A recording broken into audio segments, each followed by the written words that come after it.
క్రీస్తునందు ప్రియమైన సహోదరి సహోదరులకు యేసుక్రీస్తు నామములో శుభములు. దేవుని యొక్క నూతనమైన కృప మీకు కలుగునుగాక. మీరందరూ బాగున్నారా? మీరందరూ బాగుండాలని దేవుని ఆత్మచేత నింపబడి దేవునిలో వర్ధిల్లుతూ ముందుకు సాగాలనేది మా ప్రార్థన. ఈరోజు దేవుడు మనకిచ్చిన మాట నెహెమ్యా గ్రంథము 10వ అధ్యాయము 28వ వచనం.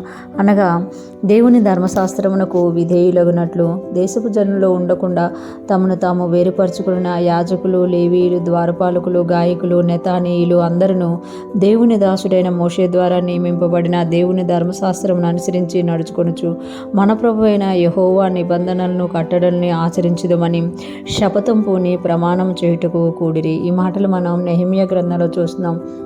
నెహెమ్యా గ్రంథం 10వ అధ్యాయంలో వారి యొక్క లెక్కలన్నీ, అంటే ఎంతమంది ఉన్నారు, ఎవరెవరు ఉన్నారు అనేది రాసినట్టుగా వారి పేర్లను మనం పైన చూస్తామన్నమాట.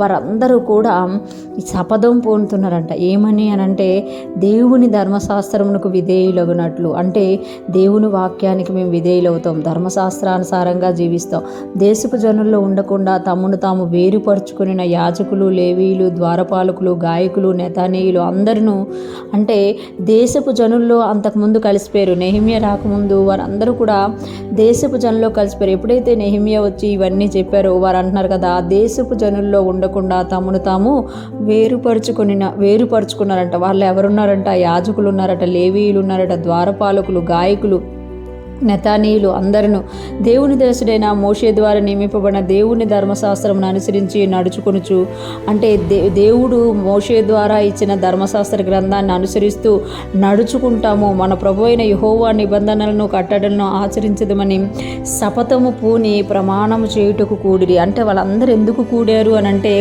దేవుని వాక్యానుసారంగా మేము జీవిస్తాం, దేవుడు ఇచ్చిన ధర్మశాస్త్ర ప్రకారం జీవిస్తాం అనంట శపథం చేస్తున్నారంట. శపథం చేయడానికి పూనుకొని కూడుకున్నారంట.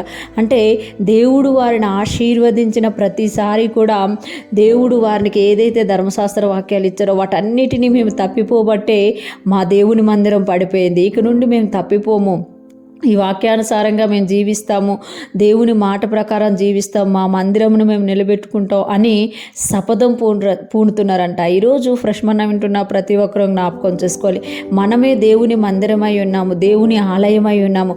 మనము కూడా శపథం పూనుకోవాలి. ఏమని అనంటే నేను వాక్యానుసారంగా జీవిస్తాను, దేవుడు చెప్పిన మాట ప్రకారం, దేవుడిచ్చిన కట్టడల ప్రకారం, పరిశుద్ధాత్ముడు నన్ను నడిపిస్తున్న ప్రకారం నేను జీవిస్తాను అని మనం శపథం పూనుకొని అలాగ జీవించిన మనము దేవుని ఆలయమైన మనము వర్ధిల్లే వారంగా ఉంటాము. అనేక మందికి ఆశీర్వాదకరంగా మనల్ని దేవుడు మారుస్తారు. ఈరోజు ఫ్రెష్ మన్నా వింటున్న ప్రతి ఒక్కరు కూడా దేవుని ఆలయమై ఉన్నారని గుర్తించి దేవుని మాట ప్రకారం జీవిస్తూ మీరు ఆశీర్వాదకరంగా, అనేక మందికి దీవెనకరంగా మీరుందురుగాక.